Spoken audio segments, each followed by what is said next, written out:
우리 교회에서 공부를 또 열심히 하시는 분이 계시잖아요. 네. 전 현장님. 네, 안녕하세요. 좋은 말씀 잘 들었습니다.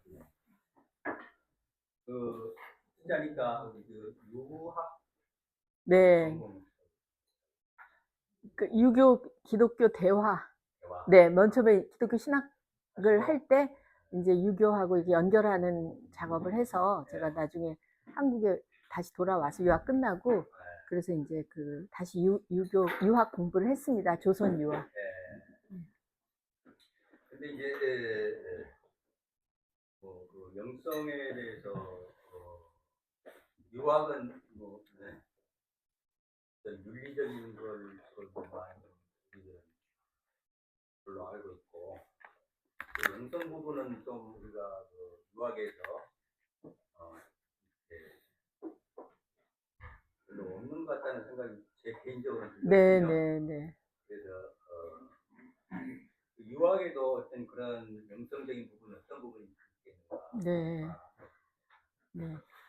뭐 제일 핵심적인 질문을 하셨는데 제가 왜 유학하고 그 관계 맺는 일을 중요하게 여기냐면 아까도 이제 사실 그 지금 여기로 그 하나님의 현현을 이렇게 내재화하는 게 저는 그것이 가장 그 유대 그 기독교의 언어하고는 아니지만 동아시아에서 가장 그 오늘날 세속 사회에서 잘 보편적으로 적용되고 퍼질 수 있는 언어로 한 종교 아니 한 학이 저는 유교라고 생각을 해요. 유학.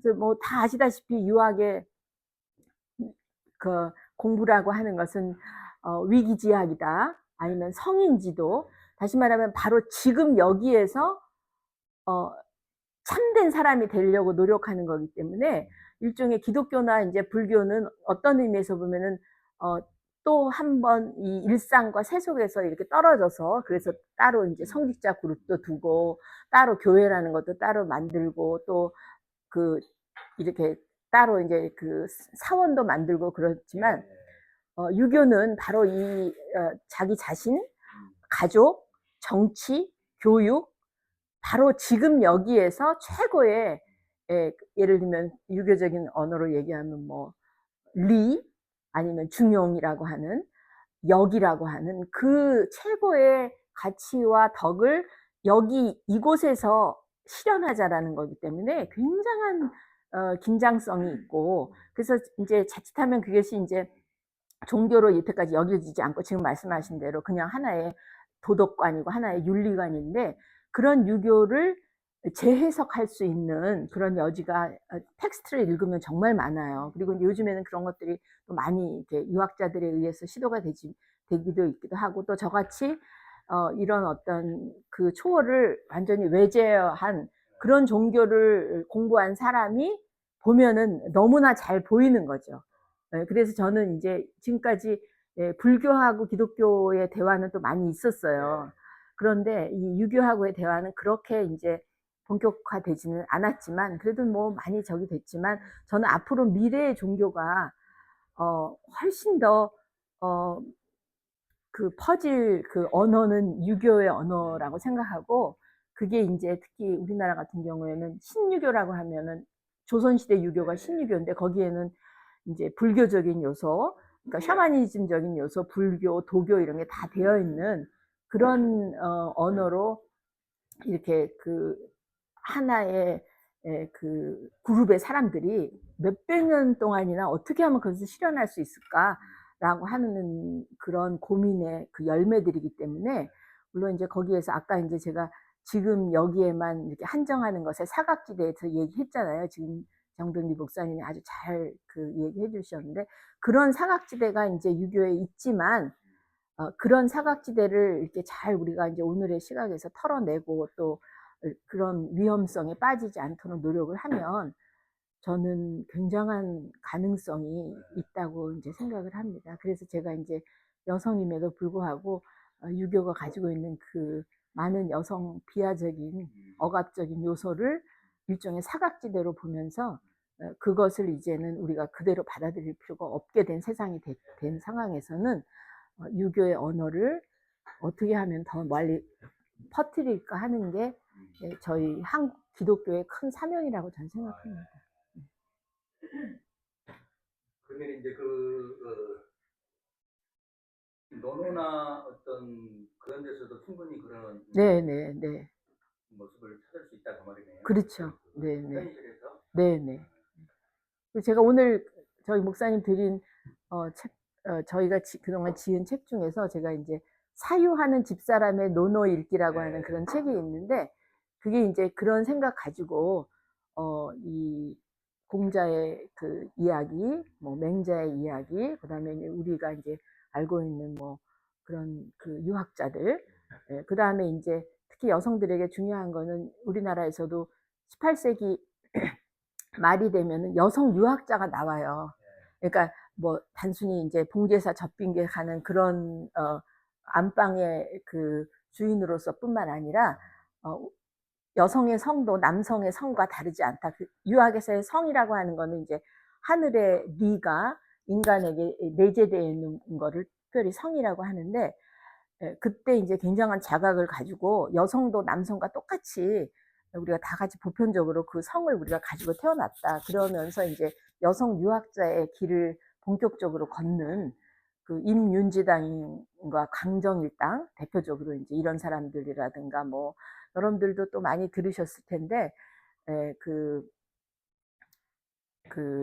요리 부분에서 장계향이라든가 뭐 이런 식으로 이제 그런 그 의식 속에서 자신의 그 일상의 삶, 일상 삶 전체를 일종의 그 성화하는 영역으로 보는, 예화하는 영역으로 보는 그런 여성들이 나와서 제가 이제 성균관대학교에서 유학 공부하면서 저는 이제 그런 여성의 시각으로 조선 유학사를 한번 다시 보고, 그 대표적인 예로 그 임윤지당과 강정일당이라고 하는 여성들의 삶과 그들이 남긴 유고집들이 있어요.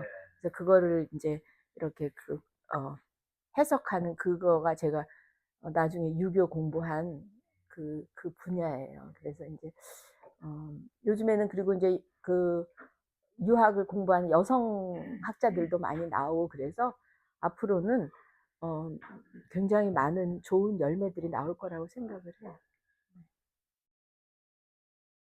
여기는 딱 이 교회는 지금 여기라고 하는 걸 잘 잡으셨는데, 일본의 한 사상가가 유교를 가장 적게 종교적이면서도 참으로 풍성하게 영성적인 종교다 이렇게 표현을 했어요.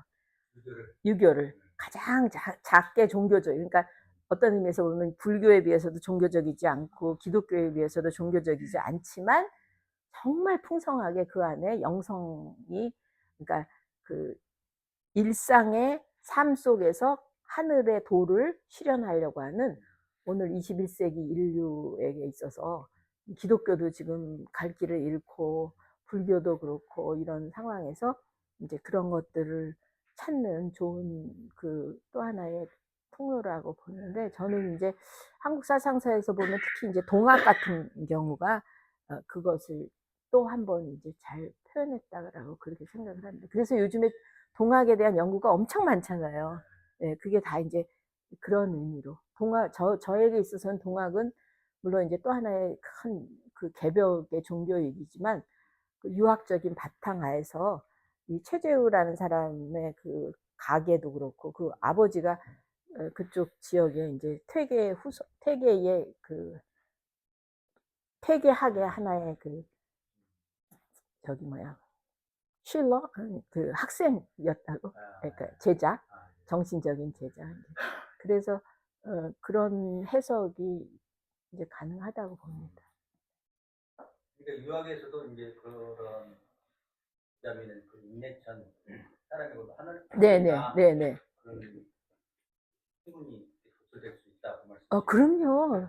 완전히 아니 중용의 첫 마디가 그 천명지휘성, 천명지휘성이가 하늘의 그 명이 하늘이 우리 안에 성으로서 이 성이라는 게 물론 이제 여성, 남성 그런 성도 거기에 이제 그래서 원래 유학에서는 이 성이라고 하는 거가 그 근대에 와서는 뭐 주로 이제 섹슈얼리티 쪽으로 많이 이해가 됐지만 이 성이라고 하는 게 정말 그 하늘의 그 원리가 구체적인 우리들의 삶에서 여성을 통해서 남성을 통해서 아니면 뭐 심지어는 이제 인물성 동일론이라고 개를 통해서 뭐 고양이를 통해서 이 현실에서 하늘의 도가 드러날 수 있는 바탕이다. 이제 그 말이고 천명지위성 하늘의 그 천명 하늘이 명령한 것을 네가 네 삶에서 여기서 네 성으로 표현해라.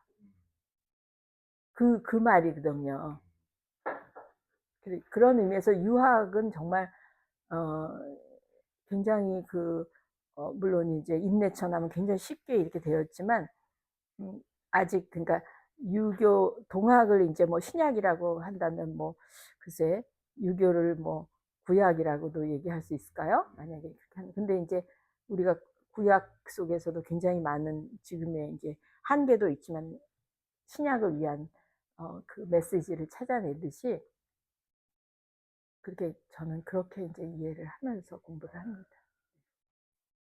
지금 천명지상 얘기하셨으니까 저희도 이제 교회에서 하늘이 명한 성을 솔성지위도 네, 솔성지위도가 그 다음에 이제 솔성하려고 하는데 잘 안 된다고 네, 얘기해요. 네, 네. 유교나 뭐 이런 조금 더 이렇게 그 세계로 이렇게 조금 더 걸어갈 수 있는 좋은 방안이나 이런 강조하시는 어떤 저도 이제 끊임없이 이제 그 공부하면서 매번 그때그때마다 자기에게 다가오는 그 언어가 있는 것 같아요. 제가 이제 뭐 예를 들면 이제 뭐 글쎄요 그 2000 제가 이제 그 스위스에서 80년대 유교하고 기독교 이제 대화 공부하면서 오고 나서 제가 얼마 있다가 이제 영화를 보는데 그때 그 영화가 뭐였냐면은 긴터 그라스의 그게 뭐 제목이 생각이 나 까먹었다. 무슨 제 2차 세계대전 끝나고 저기 뭐야 양철북의 영화를 보면서 거기서 이제 그 양철북에서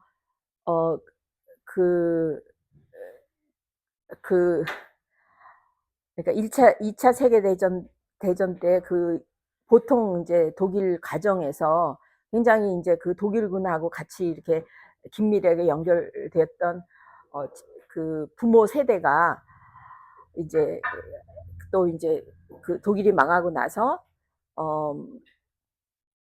이제 미국하고 이제 연결이 되면서 금방 변신을 해가지고 완전히 또 이제 하여튼 그때그때의 이익에 따라서 변신하는 그런 어떤 기성세대의 그 허위성 이런 것들을 굉장히 잘 이렇게 일깨우는 작가가 귄터그라스의 그다음에 하이니 베리라고 하는 사람의 어느 광대의 시선들이라고 하는 그런 그때 당시 이제 그런 소설들을 많이 보고 영화를 보면서 제가 이제 떠오르는 개념이 똑같은 발음이 되는데 성이라는 개념이었어요. 거룩할 성자에다가 이제 품성 성자 가운데 아까 그 천명지위성할 성자, 그 다음에 이제 그 성실 성자, 말씀 언변에 이룰 성자. 한국말로는 똑같이 성이라고 이렇게 되는데, 거룩이라고 하는 것이, 그거를 이제 제가 그 개념 세 개가 이제 문득 이제 떠오른 거예요. 그래서 이제 그 이후에 저의 거의 뭐 10년, 20년의 저의 글 쓰는 거, 뭐 신학적인 사유, 그 다음에 또 제가 이제 교육학과에서 교육 철학을 전공하면서 교육 철학적인 사고 이런 데서 어떻게 하면은 이 거룩이라고 하는 것을 우리들의 구체적인 이 삶, 구체적인 여성의 삶, 남성의 삶, 아니면 저에게 주어진 직업, 그런 속에서 그 하늘이 주신 천명, 말씀이라고 우리가 보통 기독교에서는 말씀이잖아요. 그 말씀을 나의 삶에서 구체적으로 이룰 성자, 이루는 일. 그래서 이건 하나는 이제 그 신론이고, 하나는 이제 기독론이고, 하나는 이제 교회론 내지 성령론. 그래서 성이라고 하는 글자를 항상 생각하면서 이제 그 마지막에 그 말씀 원본에 이룰 성자라고 하는 것을 어떻게 하늘이 나에게 주신 뜻을 내 구체적인 매일의 삶에서 이루고 사는가라고 하는 것으로 교육도 생각하고 문화도 생각하고 개인적인 삶도 생각하고, 근데 그게 이미 저희 그 감리교회 윤성범 선생님이라고 있었는데, 그분이 한국의 그 신학자로서 성의 신학이라고 하는 걸 1960년대 70년대 이렇게 이룩하신 게 있어요. 율곡하고 이제 기독교를 대화를 하셔서. 그래서 이제 그렇게 해서 성이라고 하는 글자를 가지고, 그 다음에 이제 뭐 아니면은 그 성이라고 맨 앞 성자를 종교, 그 다음에 이제 가운데 성자를 여성, 마지막에 성자를 정치. 그래서 이제 뭐 그렇게도 하기도 하고, 근데 마지막에 성자를 교육이라고 생각하기도 하고. 그래서 제가 이제 굉장히 통합학문적으로 이렇게 하면서 그 글자를 가지고 굉장히 사고하다가, 또 이제 어느 행간은 이제 저의 그 구체적인 이 세상에서의 일이라고 하는 거를 이 주역을 읽다가 보니까 마지막에 이제 개사전에 무슨 단어가 또 나오냐면 집원봉사라는 말이 있어요. 말을 집어서 이 세상에 생겨나는 모든 일들에게 대해서 봉사한다. 다시 말하면 나의 역할이라, 우리가 이제 조금이라도 먼저 그 공부를 한 사람은 우리의 말을 가지고 이 세상에서 일어나는 그 일을 그러니까 말을 집어서 봉사한다. 그러니까 이 말씀 사자예요. 그래서 일어나는 일들, 그래서 예를 들면 정치적으로 지금 만약에 이제 12.3 사태가 일어났으면 이 12.3 사태를 어떠한 나의 그 주관적인 왜곡이라든가 그런 거에 좌우되지 않고 정말 이 12.3 사태가 오늘 한국에서 우리 역사에서 무엇인가라고 하는 거를 잘 서술해내는 거.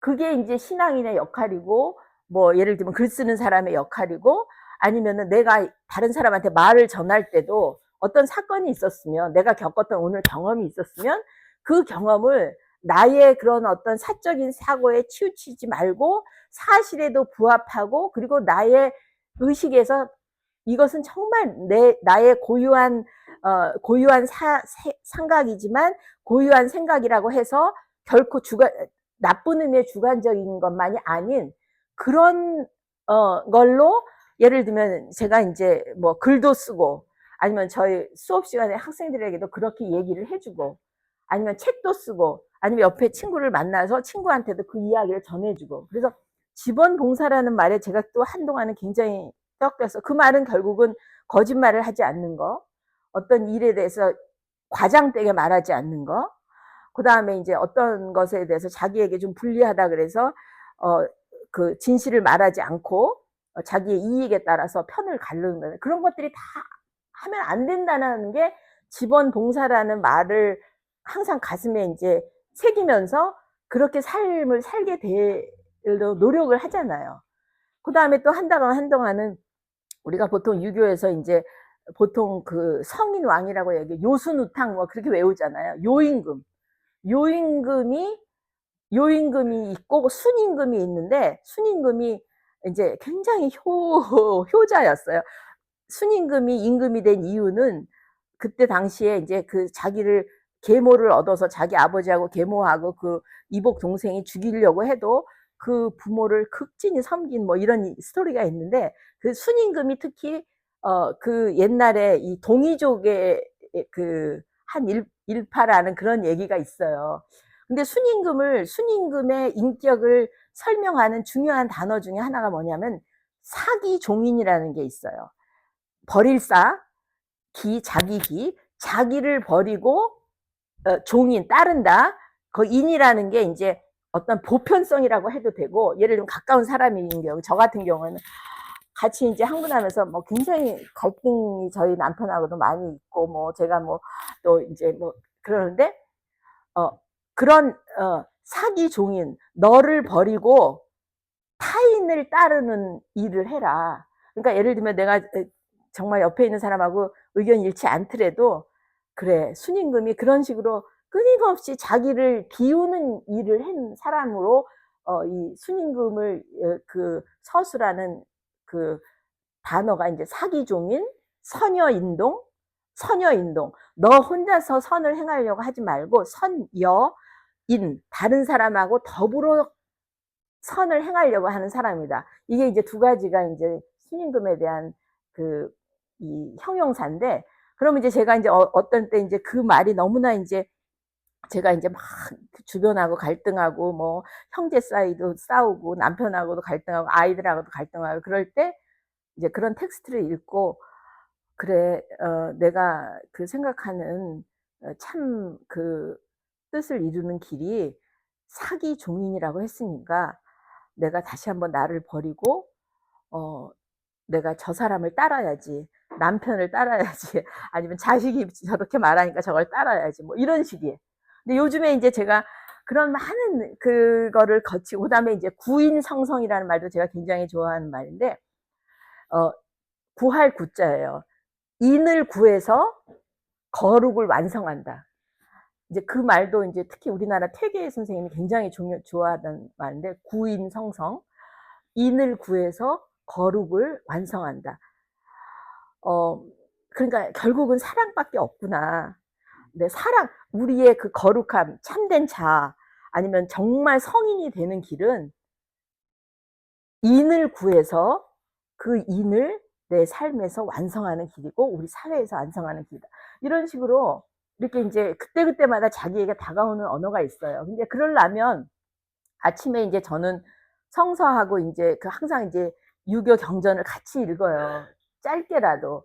요새는 이제 뭐 사서도 읽기도 했고, 뭐 그 신유교에서 이제 뭐 퇴계 선생님의 글도 읽기도 하고, 요즘에 퇴계 선생님의 언어 중에서 우리나라 그 성호 이익이 퇴계 선생님의 텍스트를 읽다가 너무너무 좋아갖고 퇴계 선생님의 텍스트 중에서 뽑아가지고 하나의 그 이자 수어라 그래갖고 중국 사람들만 뭐 장자 뭐 주자 이렇게 부르지 말고 우리나라 그 유학자도 자를 붙이자 그래갖고 성호 이익 선생님이 최초로 퇴계를 이자라고 부르면서 이자의 수어, 아주 아름답고 순수한 언어 이렇게 모은 한 권 책이 있어요. 그럼 이제 제가 이제 아침에 전 성서 이제 한 구절 읽고 그거 하나 읽으면서 무슨 어저께 그저께 읽은 거는 무슨 말이 있냐면, 예를 들면 제가 이제 얼마 전에 제가 이제 자꾸 이런 식으로 이제 생각을 하니까 이게 주변하고 이제 불화되는 경우가 많아요. 그러면서 불화할 때 많이 듣는 얘기가, 제가 이제 이런 얘기 하고 우리 아이들 특히 엄마 그런 얘기 이제 그만해. 맨날 이제 그러니까 너무 이제 막 보기에는 이제 막 그렇게 맨날 이제 그런 뭐 이렇게 해야 된다 이런 거 따지는 사람으로 이제 들리기가 쉽죠. 근데 제가 그래서 이제 어쩔 이렇게 하는데 저희 가까운 사람이 그렇게 맨날 그런 거 따지고 그래서 그거 너무 잘난 척하려고 그런 거 아니냐? 근데 사실 사람이 이렇게 뜻을 찾아갈 때 제일 찾아가는 사람으로서 제일 가슴 아픈 이야기가 남으로부터 어 그런 모든 것들을 자기 잘난 척하려고 저렇게 한다라는 말 듣는 것만큼 상처되는 말이 없잖아요. 그래 갖고 제가 너무 인제 상처가 돼서 '그래 인제 절대로 인제 그런 얘기 하지 말고 이제 이렇게 조용히 인제 말도 하지 말고 살아야 된다.' 근데 그저께 책을 읽는데 퇴계 선생님이 무슨 얘기를 했냐면, 그렇게 뜻을 찾아가는 사람으로서 어 그런 예를 들면 비난받는 거를 하면은 결코 뜻을 찾는 사람이 될 수 없다. 이제 그런 말이 있어요. 그래서 내가 그거를 이렇게 들으면서 '아 그렇구나. 그런 말을 듣는 거는 당연하구나. 그 말이 두려워서 인제 그냥 '내가 가는 길을 포기해야지.' 그런 생각을 하는 건 옳은 게 아니구나. 이미 옛날 사람들도 비슷한 걸 겪었구나. 예를 들면 그렇게 생각을 한다든가. 그러면 이제 그날 이제 그 상처받았던 거를 조금 이제 위로를 받으면서, 그래, 하여튼, 이런 식으로. 근데 이제 또 요즘에는 이제 그런 모든 유교의 그 이야기와 성서의 이야기와 이런 모든 것들이 요즘에 제일 이제 그 논어에서 공자님이 하신 말씀 중에서 제일 쉬운 말이 뭐냐면 숙이 아닌이라는 소리예요. 너를 닦아서 사람들을 편안하게 하는 거. 그게 군자를 한마디로 얘기하면 숙이 아닌, 그래서 숙이라는 말이 이제 뭐 여러 가지 말할 수 있는데, 그래서 뭐 외우는 거 참 어렵고, 뭐 텍스트 읽는 거 다 어려우니까 이 한마디만 기억하고 내가 마지막 죽을 때까지 살자. 예를 들면 요즘에 좀 그런 생각을 해요. 그래서 이제 막 그냥 저기 마음에 안 드는 거 옆에 사람이 있어도, 내가 이런 말하면 저 사람이 편안하지 않겠지? 그럼 숙이 아닌, 저 말하지 말고 참고서는 저 사람을 편안하게 해줘야지. 근데 그러니까 너무 쉬운 거예요. 그 말이. 이런 식으로 성서에도 마찬가지죠. 성서도 그렇게 이제 그런 식으로 이제 제가 이제 그 말씀하셨으니까, 뭐 다른 방법이 있는 게 아니라, 그러나 이제, 예, 지속하려고 노력은 하죠. 그날 막 급한 글쓰기가 있고 막 지금 아침에 어디 가야 될 일이 있고 막 이럴 때라도 제가 이제 아침에 이렇게 외우는, 그 예를 들면 이제 주기도문 기도성이 있고, 제가 이제 예를 들면은 저는 아침에 이제 세 가지의, 예, 천부경에서 천부경의 그 81자, 그다음에 이제 그 동학에서 21자, 그다음에 이제 또 우리나라 전통, 제가 한동안 국선도를 배웠었어요. 그래서 국선도의 그 16자. 근데 이게 이제 맨 처음에 이제 그 국선도의 그 16자, 그다음에 이제 동학의 21자, 그다음에 이제 천부경의 81자. 이거를 이제 무슨 일이 있어도 그날 이 기도로 이제 올려드리는 일을 하자. 예를 들면 이제 이렇게 기억하면서 뭐 그렇게 한다던가, 아까 말씀드렸듯이 이제 이자수어 이제 뭐 여러 가지 일이 많아서 이제 도저히 들어갈 수 없으면 한 패라그라도 읽자. 이러면은 그런 것들이 매일매일 그때그때마다 그 자신이 처한, 그다음에 그때 이제 써야 되는 글, 이런 거를 이렇게 새롭게 볼 수 있는 이게 통로가 되는 것 같아요. 이제 그게 바로 저는 우리 나름의 이제 리추얼을 세우는 거죠. 그래서 오늘 우리 시대는 이렇게 딱 정해진 어떤 체제로서의 종교가 주는 리추얼을 무조건 따르는 것만이 아니라, 저는 우리 각자가 자기의 삶의 리추얼을 세우는 게 중요하다고 생각을 해요. 그게 지금 여기에 전 좋은 의미라고 생각하는데, 제가 이제 오랫동안 유교와 기독교를 같이 공부하면서 세운 리추얼은 바로 이제 어떻게든지 이제 텍스트를 읽자는 거, 그 다음에 이제 내가 살면서 중요한 기도송이라고 생각했던 그 기도송을 어떻게든지 하루에 쉬지 않고 한 번이라도 진정성 있게 거기에 의식을 맞추어서 이렇게 하자. 그러다 보면 그렇게 이제 우리의 삶과 의식도 이렇게 가고, 그게 아까 이제 제가 메를르 뽕띠, 제가 이제 서양 철학자 중에서 굉장히 좋아하는 철학자 중에 한 사람인데, 그 사람이 말한 그 실존, 그렇게 바등바등 노력하는 모든 게 곧 초월이다라고 하는 그런 의식. 아유, 제가 또 너무 말을 많이 했네요. 네.